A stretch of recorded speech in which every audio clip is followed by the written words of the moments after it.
Welcome back. Well, when dogs go snout to snout, you might think you know how your dog is going to react, but you should still be cautious.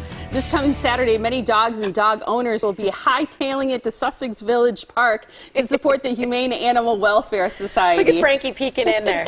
Frankie's got to get on camera. Yes, you are so sweet. That's right. Jennifer Smieja and Johanna Schmanski are here from HAWS to tell us about the event and how all dogs can get along. Good to see you, ladies. Hello. And who'd you bring with you? This is Frankie. Frankie is a Chihuahua. He's not quite a year old yet, so he's still frisky. Yes, that's a good word for it. A little crazy. He's having fun, though. Oh, he's so sweet. Yeah, and this calm little girl. This calm little girl is Lucy. She's about 3.5, and she's a schnoodle, Schnauzer poodle mix. So cute. And she's available for adoption? She is also available What's for her adoption. personality like? Very mellow. She is very, very sweet, and she is affiliative, as we call it, which means that she bonds with just about anyone very quickly and gets along with dogs, people, cats, small children. She's a great dog. A Yeah, schnoodle. she's really sweet. Yes. She is. I've never heard of that before. Does she shed? She doesn't really shed. She would need to have regular groomings because she has more hair instead of fur, where Frankie has fur, and Frankie would shed a little. Yeah, Frankie's shedding, absolutely. Oh, I didn't know that's the difference, hair instead of fur. Cute. So cute. Just learned something. Well, let's talk a little bit about this event, the asking and advocating. What is that all about? Oh, sorry, I was petting your arm.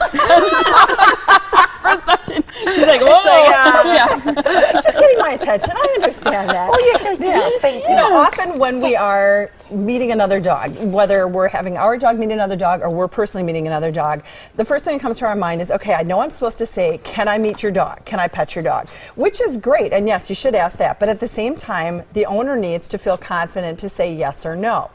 And we need to advocate for our dogs. And if our dog doesn't want to be petted, regardless of the kind of strange look you might get from somebody when you say, no, don't pet my dog, you do need to think of your dog's best interest. If your dog is showing a real tense kind of posture, you know, the tail is very rigid, best not to have somebody touching the dog. Let the dog go to them. And that's a way that you can counteract that. Say, you know, let's see if my dog wants to meet you. Stand back a little bit. That's a good way down, to say it. You know, get low, get to the dog's level, relaxed hand, let the dog come to you. And if the dog is okay with that, okay, let's do an introduction. If not, nope, sorry, we'll have to do it another time. Okay. That's good. That is really good, because as somebody who's asking to pet a dog, it's a little shock when someone says no. You know, and at first you're right. If you don't understand that, you know, maybe somebody's training their dog, or their dog, they're doing it for your best interest. They're not trying to be rude. It's just good to say that. So real quick again, what was the statement you said? Let's see if my dog wants to meet you. Exactly. It's great to ask the owner, but also ask the dog.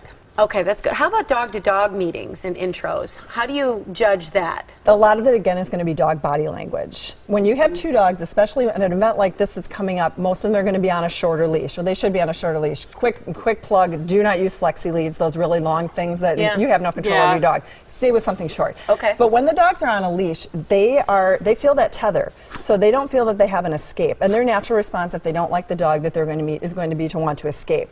When we have them on a leash at an event like this, that takes away some of their natural response. So we have to be more in tune to, okay, they're pulling on the leash. Are they pulling on the leash because they want to get away from the other dog, or because they're interested in the other dog? Oh, okay. So again, then you have to watch body language. That picture that you showed at the beginning, those two dogs were looking a little tense with each other. It's a cute picture and all, they're nose to nose, but if you notice, their ears were both kind of pinned back.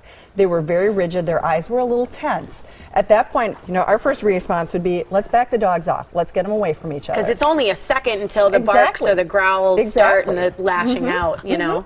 Right, right. And one of the things you can do is, if the dogs seem like they're doing okay, but there's still a little bit of tension there, have the dogs walk side to side. Let's go for a walk. Let's take them, and let's get them to kind of get to know each other with their own space. If they have their own space, they're going to feel a little bit more comfortable. And break their focus on each other and put it onto the task at hand, which is the walk. Okay. Okay, so you've got an event coming up, and it's the 31st annual Pet Walk. So this is where people can bring out their pets as well? Exactly. It's a pets and people event. So again, bring your dog, bring it on a short leash, and come on out. And when you're there meeting dogs, know that not everybody's dogs are going to be comfortable meeting everybody else's dogs. So keep those things in mind. Okay, if we're going to meet another dog, let's see how our dogs are doing. Let's take things slowly. But it's a great event for everybody, and if everybody keeps those things in mind, we can have a wonderful day. It's great, and I know you're raising fundraising money, hoping to raise $40,000 in donations to purchase a new animal rescue van. So a very important event to come out for. Here's the information for the 31st annual Pet Walk for HAWS. It's Saturday, May 3rd. That's this Saturday from 9 to 2 at the Sussex Village Park. Here's where you can learn more about HAWS as well. It's hawspets.org, or you can call as well. The phone number on your screen. Are either of these dogs available? They're both available. They're both available. Yep. So Lucy and Frankie are available. The phone number to call is 262-542-8851. You're located right in Waukesha. If you want to just donate towards that new animal rescue van, you can do that as well if you can't make it to the walk. Exactly. Thanks for being Thanks, here. I love ladies. both of Thank you. you. I know, you're so sweet. I love you. Yes. More yes. kisses. I love you. Thanks, Thank you you guys. so much, you guys.